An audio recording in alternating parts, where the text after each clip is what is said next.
En verdad, esta parte del el primer libro de Samuel es impresionante. Conozco esa historia y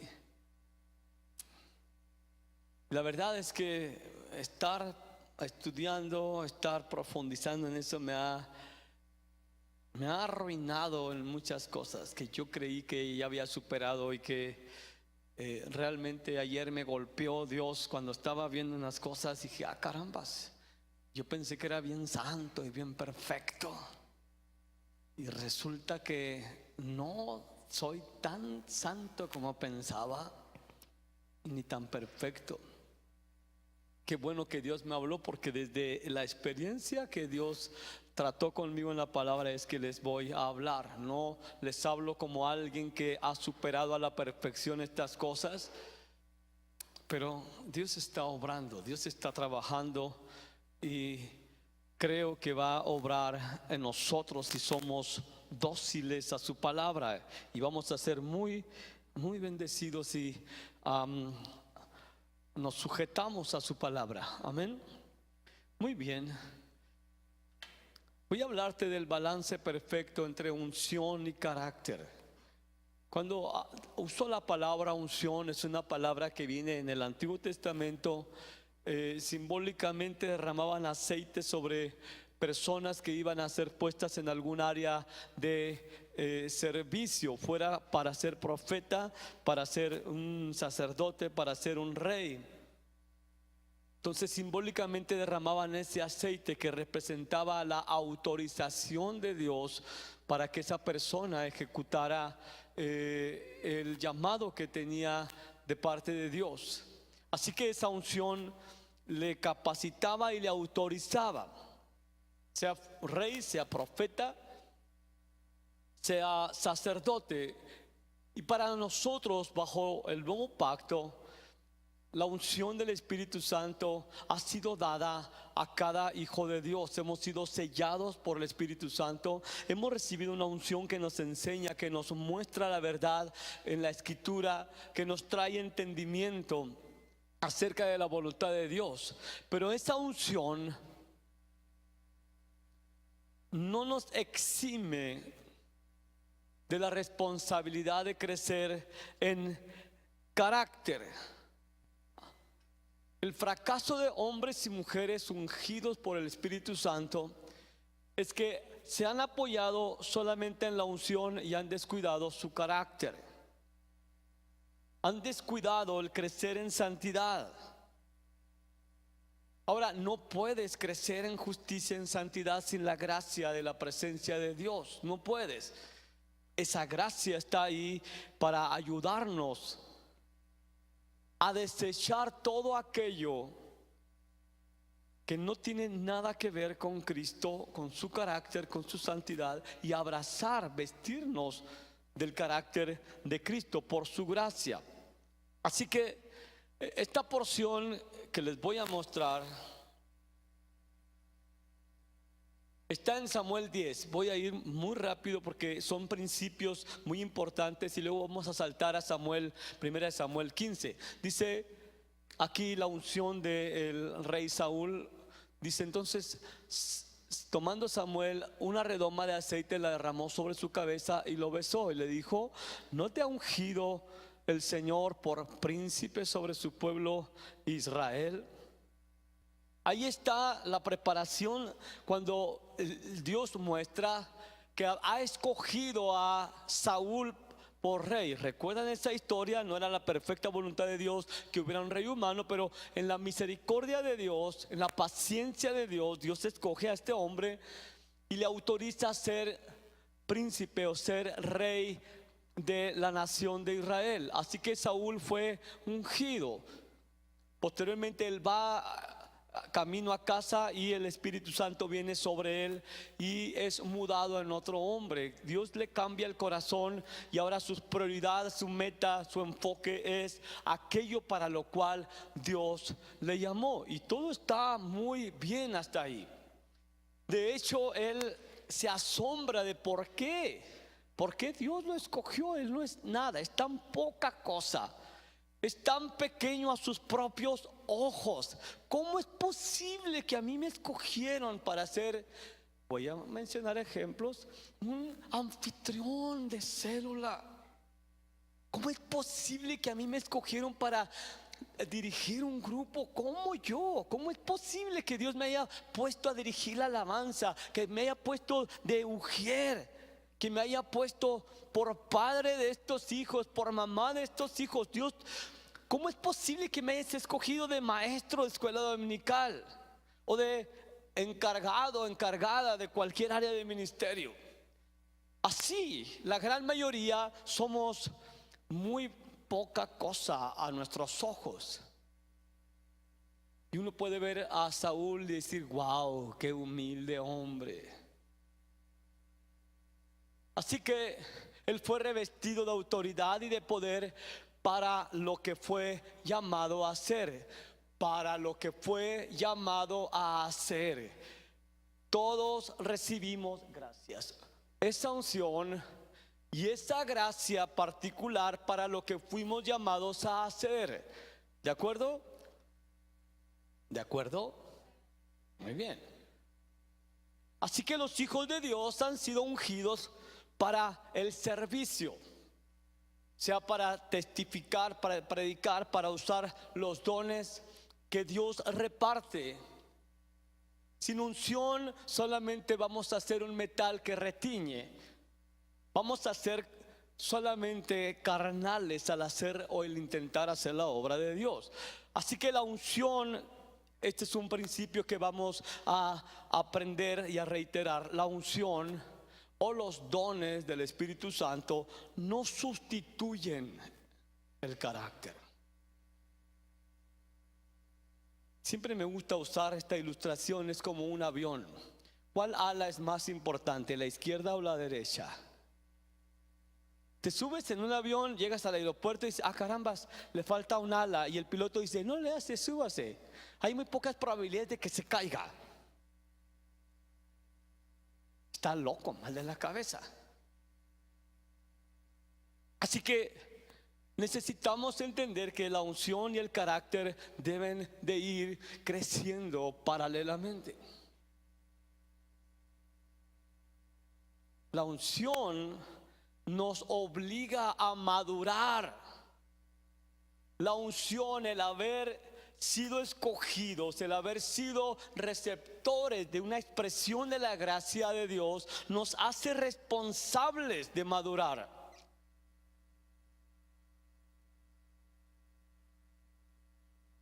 Cuando estábamos en la otra iglesia donde fuimos enviados, había un hombre, estábamos en alabanza y a veces no teníamos tiempo por alguna razón de ensayar y tomábamos a broma eso.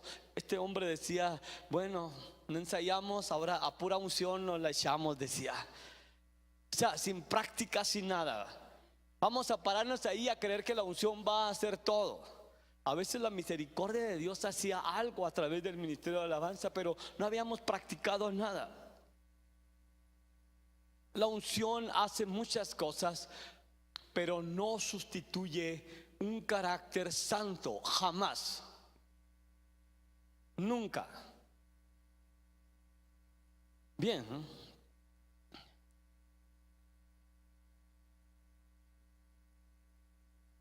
y vamos a entender a través de la vida de Saúl que la obediencia exacta, la sumisión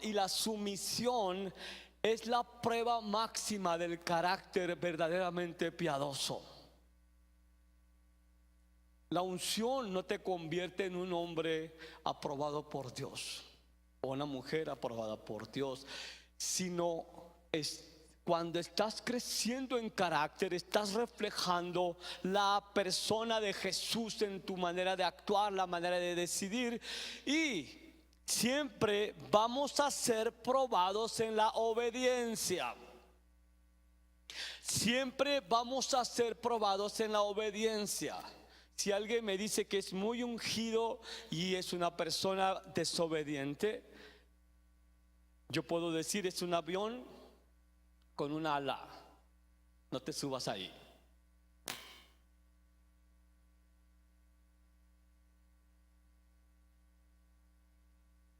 unción y desobediencia no son compatibles.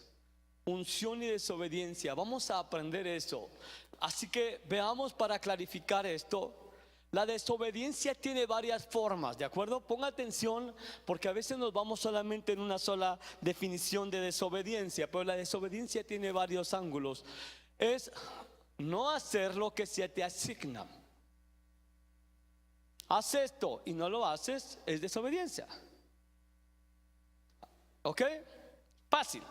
Pero hay otra cara de la desobediencia, es hacer lo que no se te asigna.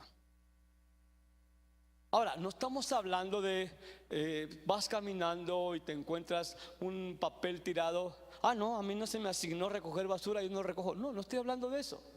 El sentido común te dice que te tienes que agachar, recoger esa basura, punto, y tirarla. Ese es el sentido común. Pero estamos hablando de responsabilidades dentro del reino. Desobedecer es hacer algo que no se te asigna. Es como si a alguien de repente no se le asignó estar a cargo de la escuela dominical y empieza a juntar a los niños y a darles clases. Oye, espérame, ¿quién te dijo que hicieras eso? No, yo sentí de Dios que tenía que hacerlo. ¿Quién te dijo que lo hicieras?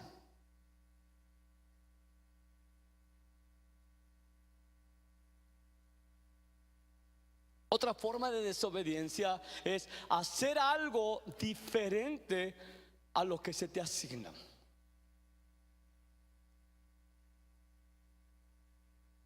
Básicamente te dicen pinta esa pared verde y tú la pintas amarilla, porque a mí me pareció que se veía mejor.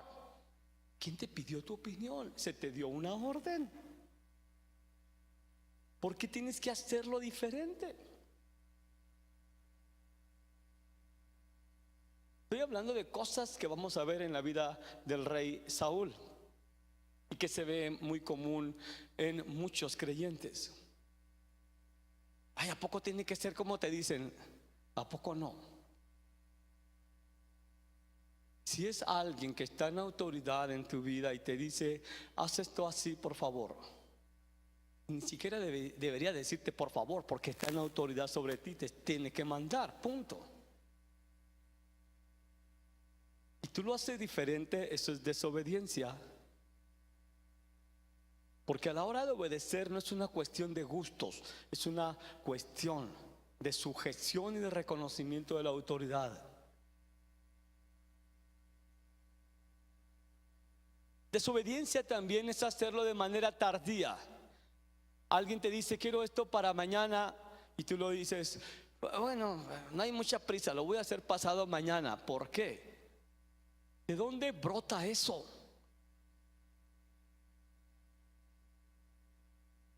Desobediencia también es hacerlo cuando no es el tiempo.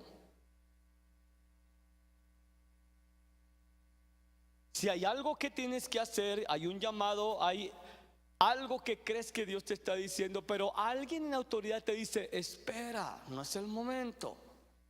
Tus padres te dicen, espérate, no es el momento, tranquilo. Y lo haces a pesar de que no es el tiempo, según la sabiduría de quien está en autoridad sobre ti, es desobediencia. También desobediencia es hacerlo como tú quieres y no como se te pide.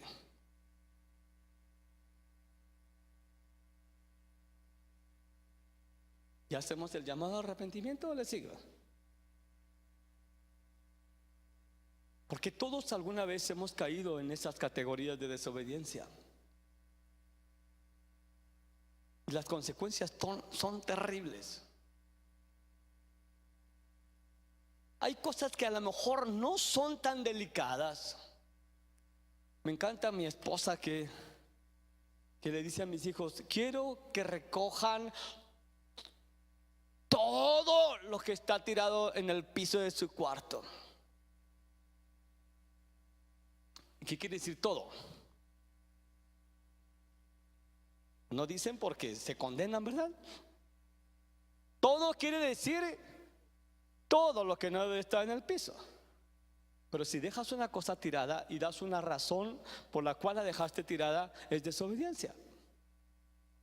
No te vas a ir al infierno por eso, pero es desobediencia y está revelando algo defectuoso en tu carácter, que finalmente se va a proyectar cuando tienes la oportunidad de ser bendecido por obedecer en cosas más importantes y te habitúas a hacer las cosas a tu manera. Entonces puedes asegurarte un absoluto fracaso.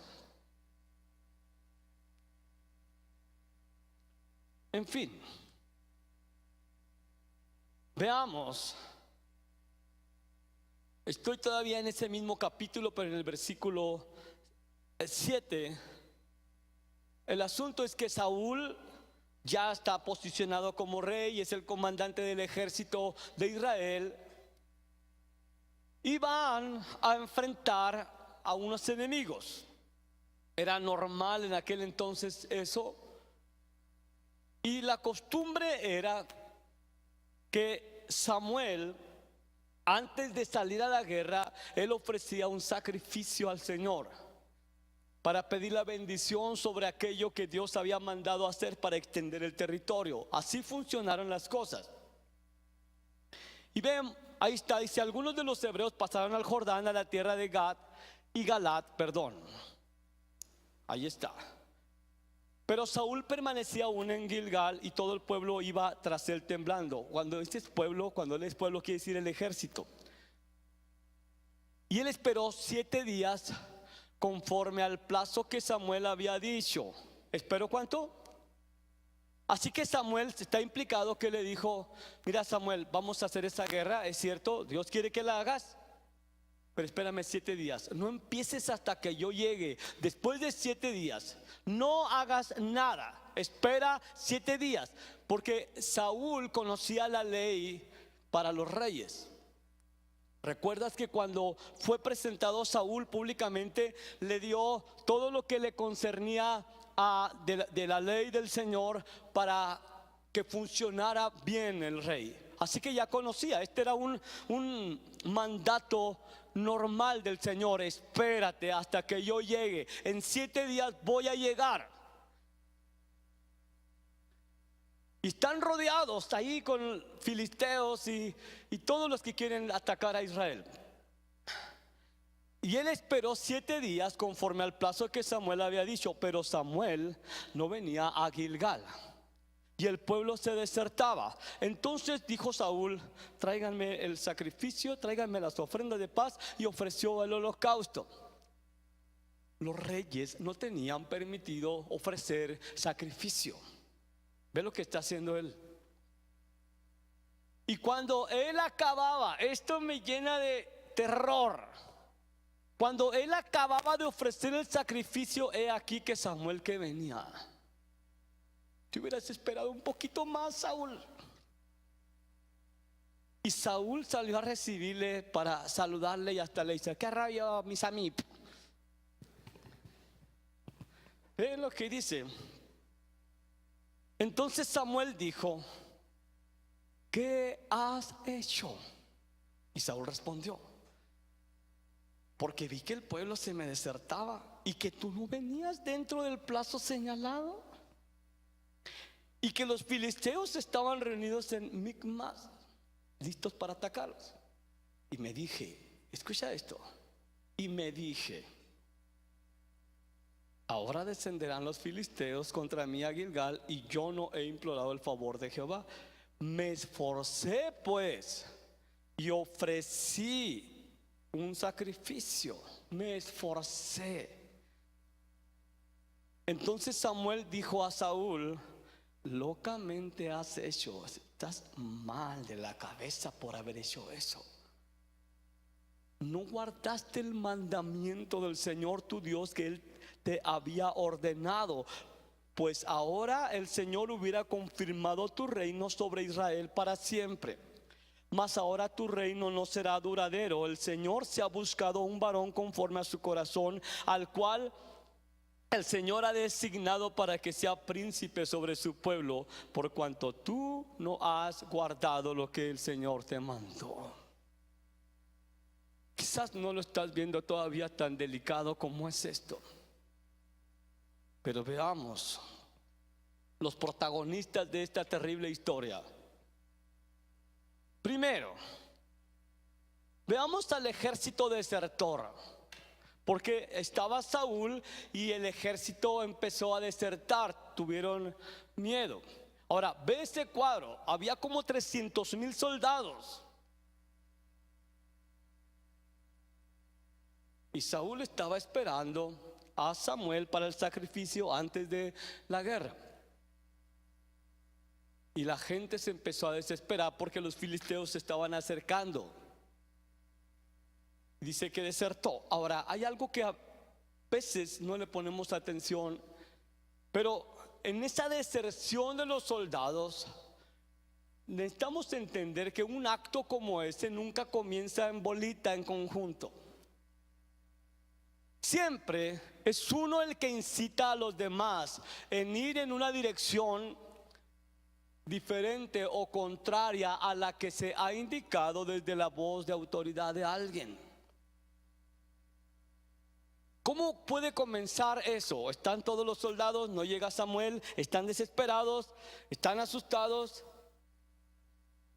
y de repente alguien puede gritar: hey, ¿saben qué? Esto está mal, vámonos, síganme. Vámonos, porque esto va a ser una carnicería si no nos vamos. Y luego, sí, cierto, tienes razón. Ya no vieron ni a Saúl, ya no vieron al rey, ya no vieron el mandato del Señor, y empezaron a jalar a la gente detrás de sí. Los cobardes, los traidores, hacen eso.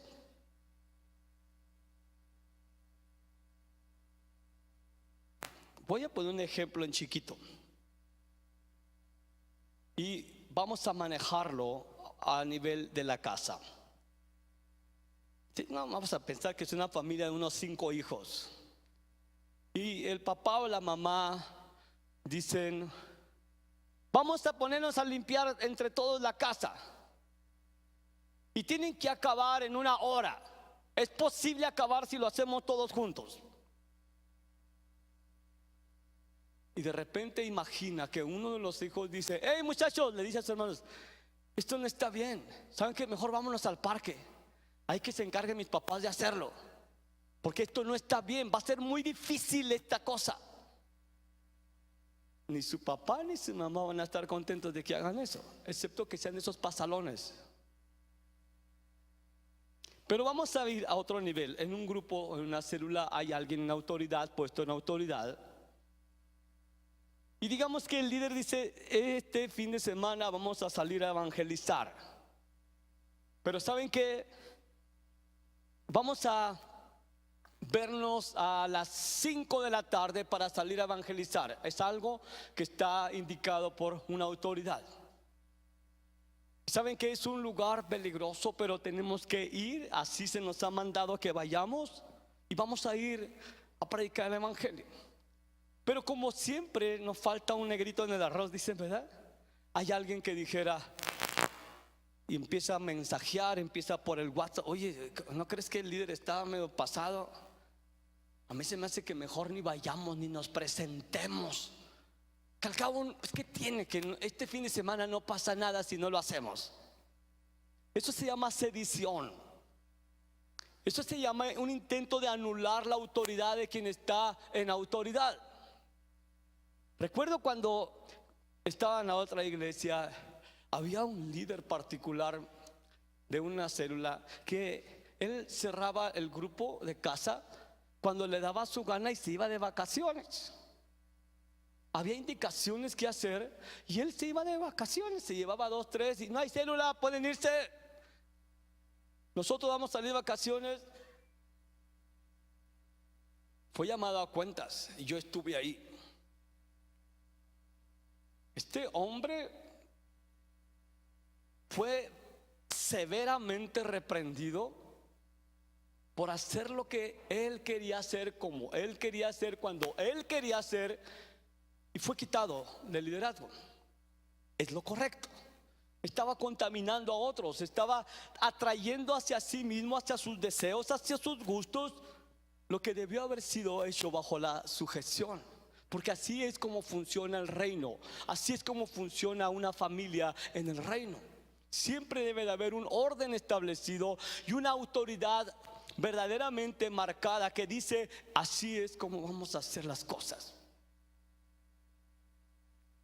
Así que nunca se comienza en bola, siempre hay alguien, siempre es uno que incita. Y veamos, esto se ve en el Antiguo Testamento de una manera tan clara, en otro nivel, en Deuteronomio 3, del 6 al 9, dice: si te incitare tu hermano, hijo de tu mamá, o tu hijo, tu hija, tu mujer, o tu amigo íntimo, diciendo en secreto: vamos y sirvamos a dioses ajenos que ni tú ni tus padres conociste, de los dioses de los pueblos que están en sus alrededores, cerca de ti o lejos de ti, desde un extremo de la tierra hasta el otro extremo de ella. Este es el mandato del Señor. No consentirás con él o con ella, ni le prestarás oído, ni tu ojo le compadecerá, ni le tendrás misericordia, ni le encubrirás. Y lo que viene está aún peor: sino que lo matarás. Tu mano se alzará primero sobre él para matarle, y después la mano de todo el pueblo. Obviamente ya no, en la gracia no nos es permitido tomar justicia por nuestra propia mano, pero ve lo que está diciendo el Señor. Si aún tu esposa o tus hijos o tu amigo íntimo te dice: no hagas la voluntad del Señor, mira, vente para acá, haz esto, nos la vamos a pasar mejor, pero no le digas a nadie, es en secreto. Y tú sabes que hay un llamado a obedecer al Señor, que hay que hacer lo que Dios nos ha mandado a hacer. Y si esa persona te está incitando a desobedecer, te está incitando, no te está diciendo: mira, aquí tengo un ídolo para que lo adores, te está incitando a la desobediencia. Dice: no vas a consentir con esa persona, no vas a estar de acuerdo con esa persona, no le vas a poner oídos a lo que te está incitando a hacer.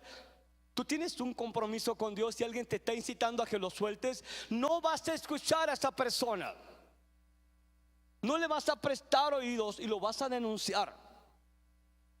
No te juntes con esa persona que está generando división.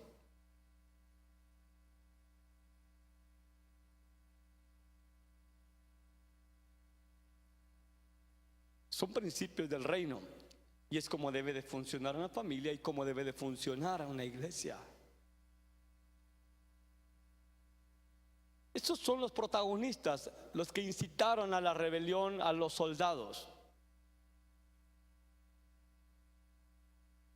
Ahora veamos el otro protagonista, que es el líder débil, que no hizo uso de la autoridad de una manera apropiada.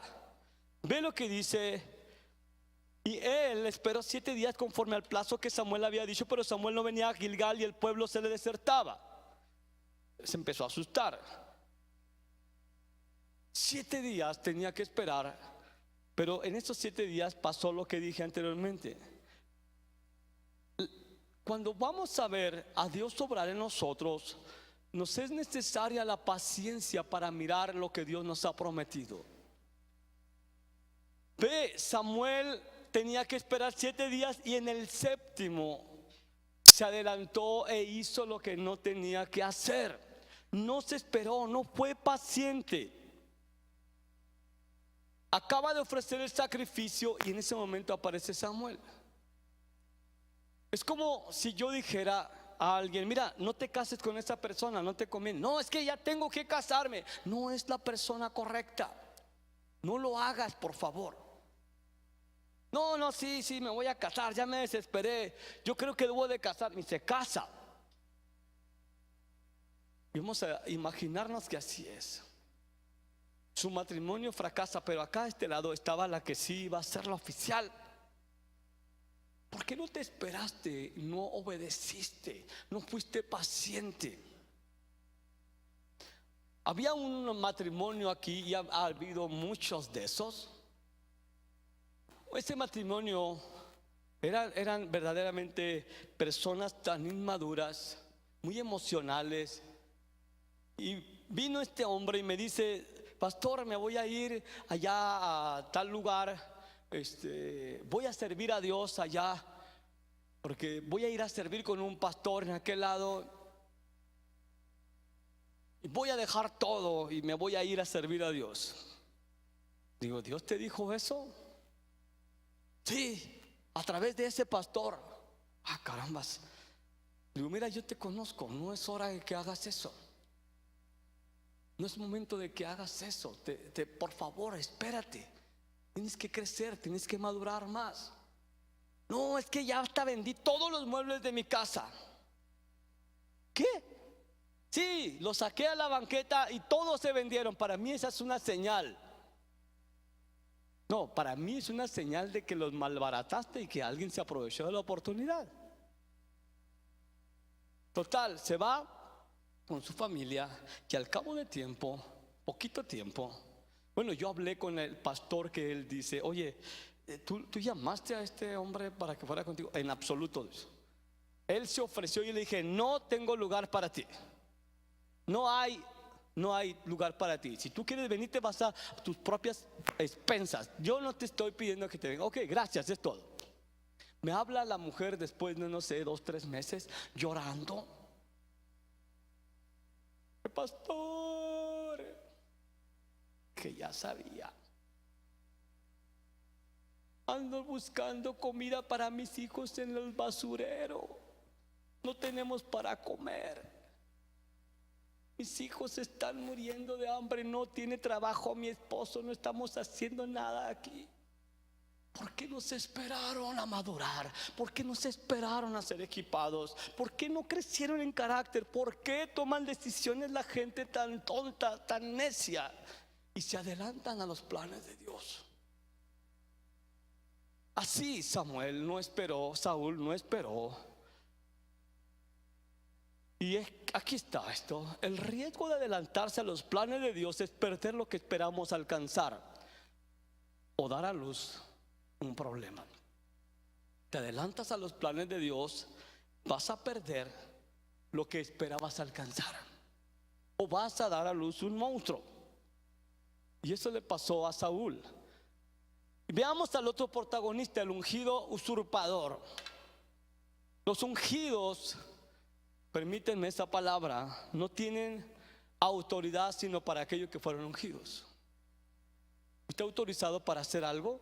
No tienes autoridad para hacer otra cosa más que para lo que fuiste llamado a hacer es. Si nadie te asignó, no tienes autoridad para hacerlo. Si no estás en un liderazgo, tú no tienes autoridad para convocar gente y hacer cosas. No tienes autoridad. Y no es que yo sea celoso de que nadie pueda hacer nada excepto yo. No, en absoluto. Es un principio de orden en el reino. Nadie puede atribuirse a algo que Dios no le asignó. Nadie. Tú tienes una unción y una gracia para algo y debes de ser asignado. Y veamos lo que hace Saúl. Dice entonces Saúl, en la presión, bajo presión: tráigame el holocausto, ofrenda de paz. Y ofreció el holocausto. No tenía que hacerlo, no debió haberlo hecho. Voy a ir al versículo 11. Dice entonces Samuel dijo: ¿qué has hecho? Y Saúl respondió: porque vi que el pueblo se me desertaba y tú no venías. Pon atención a eso. Dentro del plazo señalado, y que los filisteos estaban reunidos en Micmas, y me dije: ahora descenderán los filisteos contra mí a Gilgal, y yo no imploré el favor del Señor. Me esforcé pues y ofrecí holocausto. Entonces Samuel dijo a Saúl: locamente has hecho y no guardaste el mandamiento del Señor. Veamos las razones del desobediente. Si pusiste atención, vas a captarlo. Ya se me acabó el tiempo. Bien. Culpar a las circunstancias. Aquí hay un mandato muy claro. Él sabe cuál es el mandato, pero él le echa la culpa a las circunstancias para justificar su desobediencia.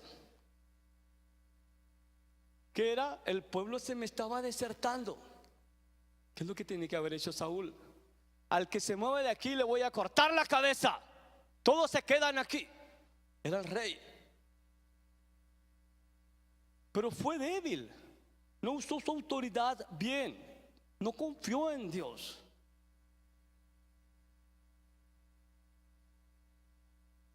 ¿Qué más? Las razones del desobediente es culpar a quien está en autoridad. Es que vi que no venías.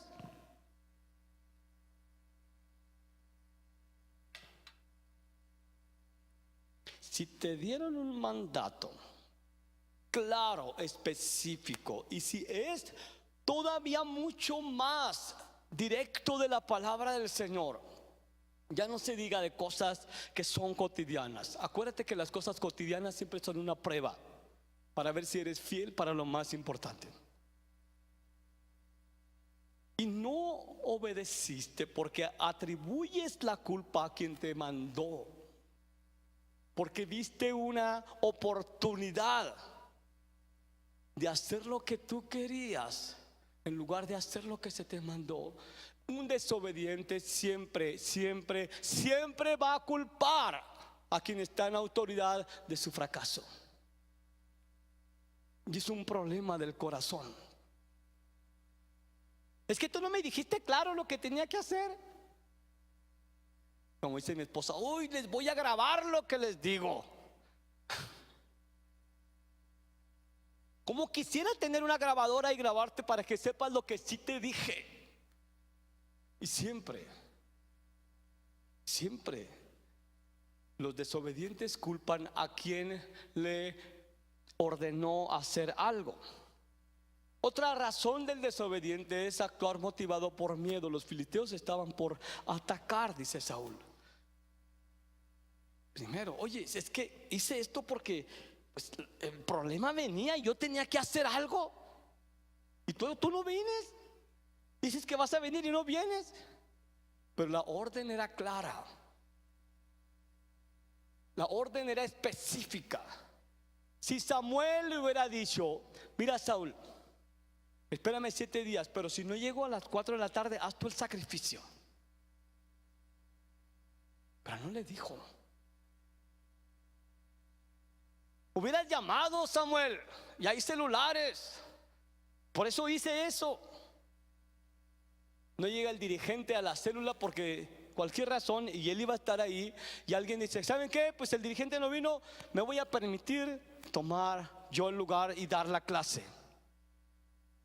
Porque tienes habilidad, porque tienes lengua, y eso nadie te lo quita.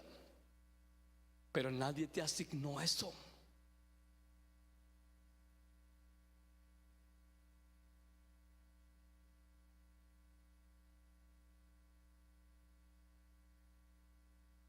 La orden era, espera 7 días a que yo llegue, y no hay cláusula de excepción.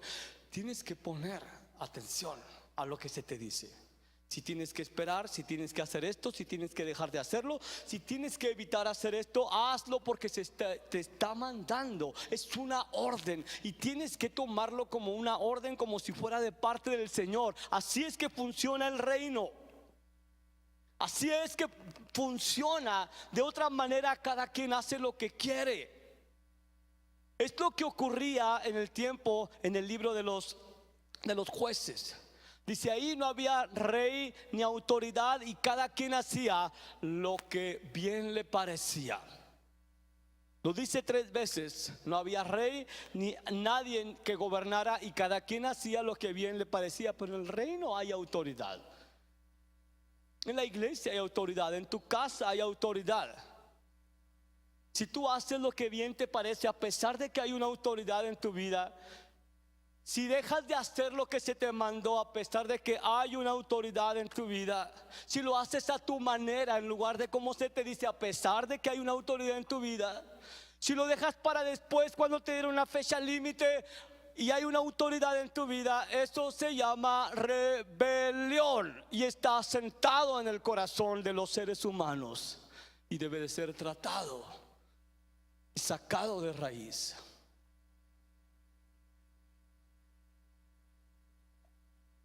Voy a acabar porque quiero acabar necesito acabar. El problema, para acabar rápido esto, no está tanto en el acto de no hacer algo, el problema está en el corazón.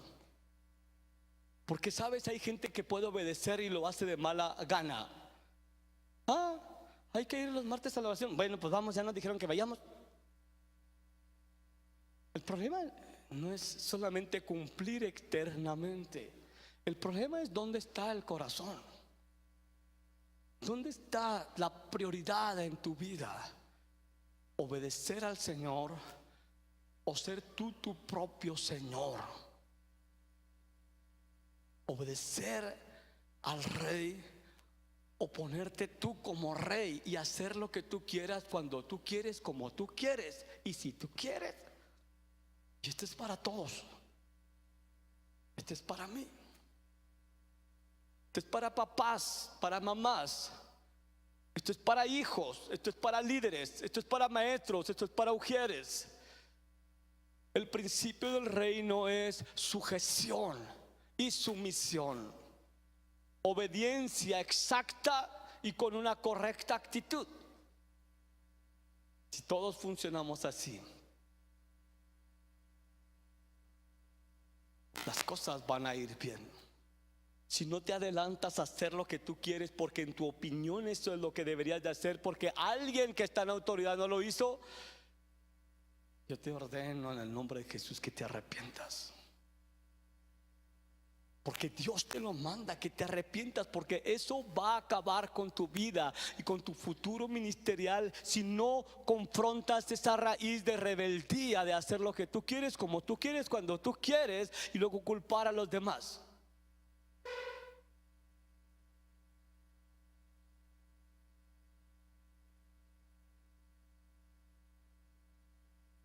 Ve la diferencia entre Saúl y Jesús.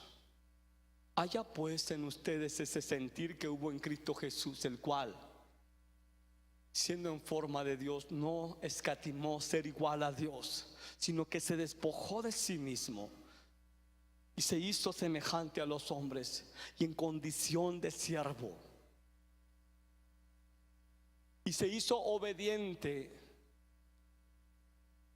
Se hizo obediente hasta la muerte, y la peor muerte conocida, muerte de cruz. Ve la diferencia del corazón de Jesús. Él se sujetó, obedeció, se humilló. No dijo: yo soy rey, yo no voy a ir a esa cruz, que se vayan y se pudran todos en el infierno. No, se humilló a sí mismo, se despojó, se hizo humilde, se hizo como nosotros y aún más bajo que nosotros, para obedecer al Padre. El mandato más difícil que a un hombre se le ha dado: ve y da tu vida por los pecadores. Y Jesús dijo: yo voy.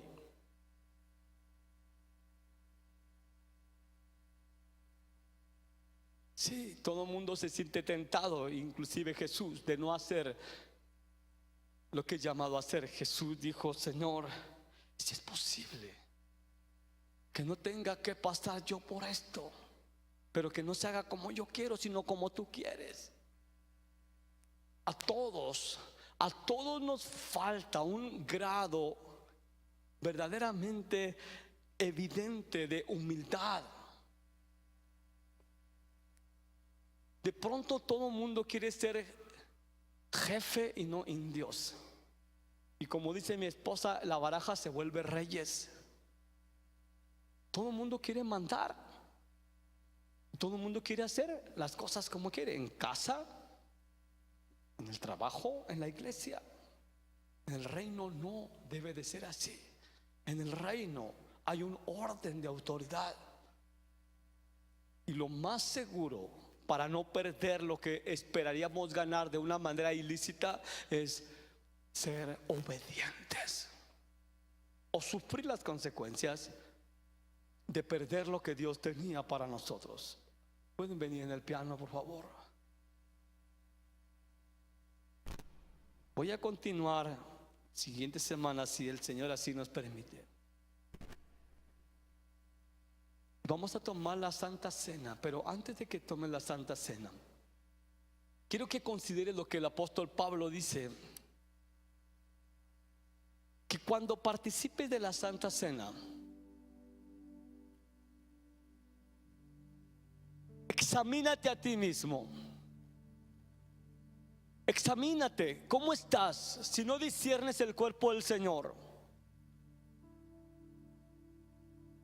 Si estás atentando en contra del cuerpo del Señor al vivir en rebeldía.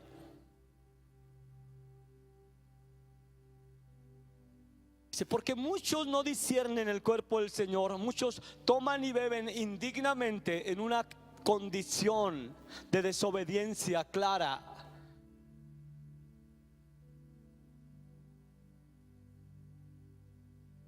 Dice, porque aquel que bebe y come indignamente del cuerpo y de la sangre del Señor, condenación bebe y come para sí mismo, juicio